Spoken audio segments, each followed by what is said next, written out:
if this has happened to you guys, but you know the feeling, or you know the thing of where like you might have plans for the weekend, but you don't tell anybody. You're like you don't really announce it, so you yeah, don't really think a lot of people know, but then nobody like invites you or like tries to plan something else with you that weekend, and you're like, wait a second.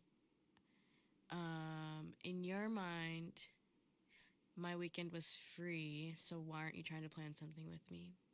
Like, I'm going to say no because I have plans, but why isn't anybody trying? Like, I just have to assume that you somehow found out about my plans because to me that's the only explanation. But yeah, let me know if you guys have dealt with that. Just a hypothetical also. Yeah, it hasn't happened to me, but I've heard it happen to some people. But okay.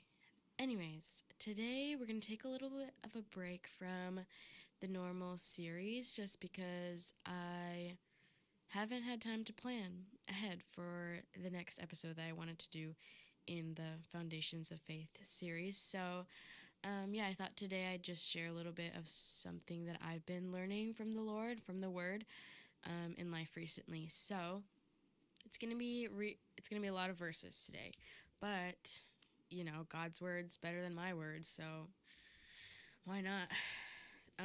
Okay, we're gonna start by reading the whole chapter of Joshua 4. When all the nation had finished, I'm reading in the ESV version, by the way, if you care to know. It says, when all the nation had finished passing over the Jordan, the Lord said to Joshua, take 12 men from the people, from each tribe a man, and command them, saying, take 12 stones from here out of the midst of the Jordan, from the very place where the priest's feet stood firmly, and bring them over with you, and lay them down in the place where you lodge tonight. Then Joshua called the 12 men from the people of Israel, whom he had appointed, a man from each tribe. And Joshua said to them, pass on before the ark of the Lord your God into the midst of the Jordan, and take up each of you a stone upon his shoulder, according to the number of the tribes among the people of Israel, that this may be a sign among you when your children ask in time to come, what do those stones mean to you? Then you shall tell them that the waters of the Jordan were cut off before the ark of the covenant of the Lord. When it passed over the Jordan, the waters of the Jordan were cut off. So these stones shall be to the people of Israel a memorial forever. And the people of Israel did just as Joshua commanded, and took up 12 stones out of the midst of the Jordan, according to the number of the tribes of the people of Israel, just as the Lord told Joshua. And they carried them over with them to the place where they lodged, and laid them down there. And Joshua set up 12 stones in the midst of the Jordan, in the place where the feet of the priests bearing the ark of the covenant had stood. And they are there to this day. For the priests bearing the ark stood in the midst of the Jordan until everything was finished that the Lord commanded Joshua to tell the people, according to all that Moses had commanded Joshua. The people passed over in haste. And when all the people had finished passing over, the ark of the Lord and the priests passed over before the people. The sons of Reuben and the sons of Gad and the half-tribe of Manasseh passed over armed before the people of Israel, as Moses had told them. About 40,000 ready for war passed over before the Lord for battle, to the plains of Jericho. On that day the Lord exalted Joshua in the sight of all Israel, and they stood in awe of him, just as they had stood in awe of Moses all the days of his life. And the Lord said to Joshua, command the priests bearing the ark of the testimony to come up out of the Jordan. So Joshua commanded the priests, come up out of the Jordan. And when the priests bearing the ark of the covenant of the Lord came up from the midst of the Jordan, and the soles of the priests' feet were lifted up on dry ground, the waters of the Jordan returned to their place and overflowed all its banks as before. The people came up out of the Jordan on the 10th day of the first month, and they encamped at Gilgal on the east border of Jericho. And those 12 stones which they took out of the Jordan, Joshua set up at Gilgal. And he said to the people of Israel, when your children ask their fathers in times to come, what do these stones mean? Then you shall let your children know, Israel passed over this Jordan on dry ground. For the Lord your God dried up the waters of the Jordan for you until you passed over, as the Lord your God did to the Red Sea, which he dried up for us until we passed over. So that all the people of the earth may know that the hand of the Lord is mighty, that you may fear the Lord your God forever. Okay, so a little context to what's going on in that chapter. It's talking about the Israelites who were finally going to get going to enter into the promised land.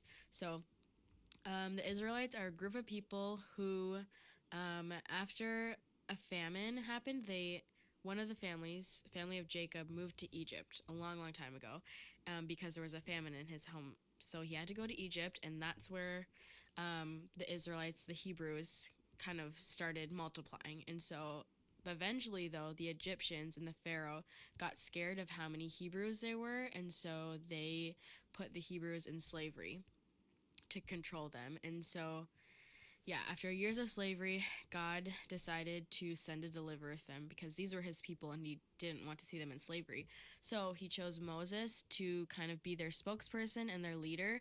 And through Moses, God delivered the people of Israel. And that's like the story of the 10 plagues and the crossing of the Red Sea, which is also mentioned here. So God delivered all the Israelites, all the Hebrews from Egypt, from slavery, and was going to take them to the promised land, so a new home for them.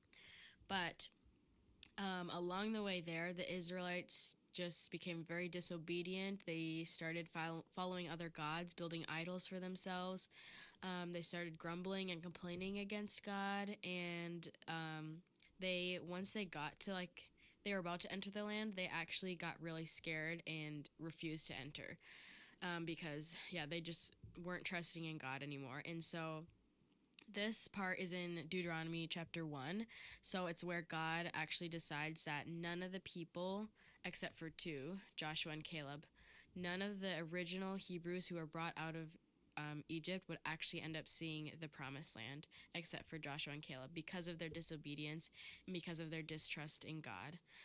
And so now all of their children, these original Hebrews' children and grandchildren, had grown up, and they're the ones who get to enter into the promised land. So Deuteronomy is basically God repeating the law to all the people because he had to tell their children since all the fathers and grandfathers had died off. So Deuteronomy is renewing the covenant and the law with these this younger generation. So they are the ones who are going to get to enter into the promised land. And right before the promised land, they have to cross over the Jordan. So that's what's going on here. And while they're crossing over the Jordan, God instructs them to put up memorial stones, basically, literal rocks in the Jordan that they're going to set up to remember. And, excuse me, one of the things that I noticed here that's really cool, or that actually a friend helped point out, is that there were two reasons why God had them set up these memorial stones, and one is in verse 7, and the other reason is in verse 24. So in verse 7, it says, "These stones shall be to the people of Israel a memorial forever." So one reason why they had the stones set up is that it can be a memorial for their own people. So something for themselves to remember about God's deliverance, God's providence, and just his goodness. And then in verse 24 it says, "So that all the peoples of the earth may know that the hand of the Lord is mighty, that you may fear the Lord your God forever." So the second reason why they're putting up stones is so that the whole earth can know about who God is, his how mighty he is and how good he is.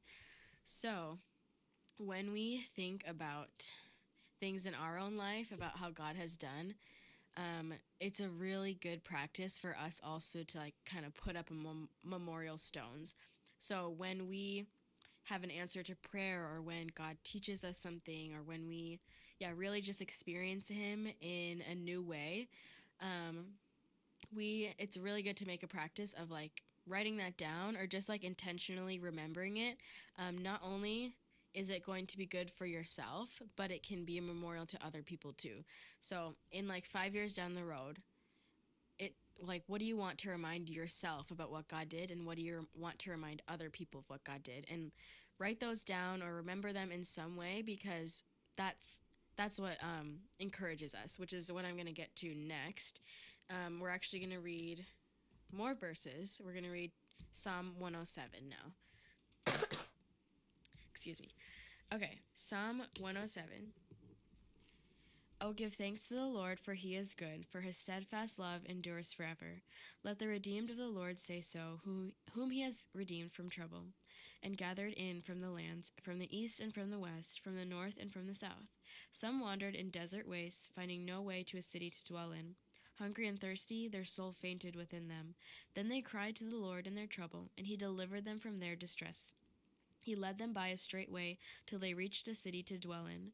Let them thank the Lord for his steadfast love, for his wondrous works to the children of man. For he satisfies the longing soul, and the hungry soul he fills with good things. Some sat in darkness and in the shadow of death, prisoners in affliction and in irons, for they had rebelled against the words of God, and spurned the counsel of the Most High. So he bowed their heads down with hard labor. They fell down with none to help. Then they cried to the Lord in their trouble, and he delivered them from their distress. He brought them out of darkness and the shadow of death, and burst their bonds apart. Let them thank the Lord for his steadfast love, for his wondrous works to the children of man. For he shatters the doors of bronze and cuts in two the bars of iron.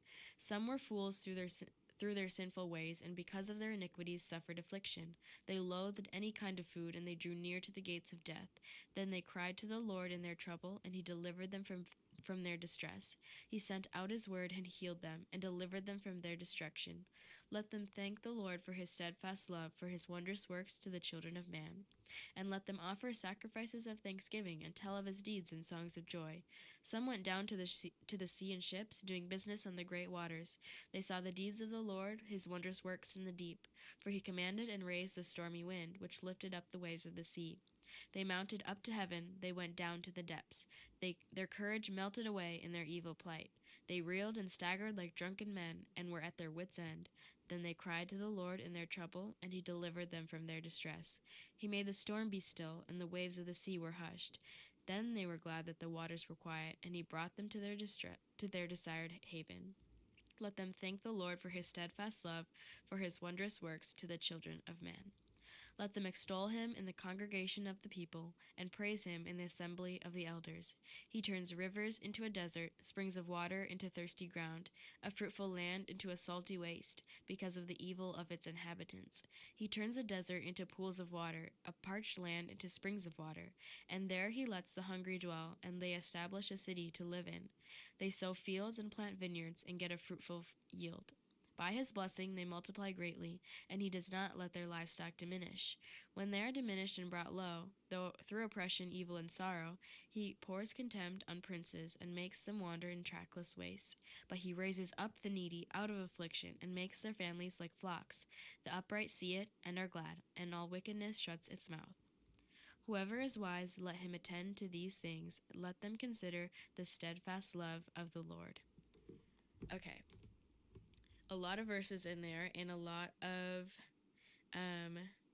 metaphors also, but I think could be literal too. But it talks a lot about how the ways that God protected them when they were in danger, and then how God provided for them, how God, rescued them, gave them food, healed them, provided safety for them, all of these things. So basically, kind of like what we were talking about, those memorials, this is one of the chapters. There's many chapters, but one of the chapters in the Bible that is just basically a whole memorial to what God has done for them. And I love these two verses that are repeated throughout, I think 4 times. But it says, one of the verses says, then they cried to the Lord in their trouble, and he delivered them from their distress. So that pattern of crying out to God and him delivering him is mentioned many times. And then this verse, let them thank the Lord for his steadfast love, for his wondrous works to the children of man. So, how this all ties together, when we remember what God has done, that is one of the most important things, because the reason why the Israelites struggled in the desert, and the reason why they didn't end up even getting to see the promised land, is because they forgot. They chose to disobey, they chose to go to other gods, they chose to complain because they forgot. God had done a miraculous thing for them. He rescued them out of slavery. He parted an entire sea for them to cross over on dry land, and when the Egyptians followed after, God closed the waters, and no Egyptians survived after trying to chase the Israelites. And so they came out of Egypt totally safe from the Egyptians because God delivered them. But as they traveled through the wilderness, as they got caught up in life and other things and hardships of what they were going through, they forgot what God did, and that caused them to sin greatly, and that caused them to miss out on his blessings. And so forgetting God's goodness is so dangerous, and that's why, of course, the opposite is so beneficial for us to remember what God did.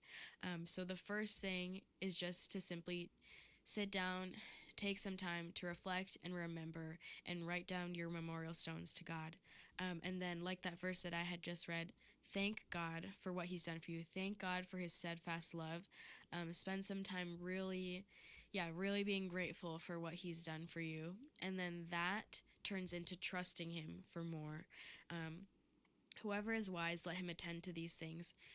It's it's a wise thing for us to do, to remember God's goodness, to thank him for it, and to trust him for more.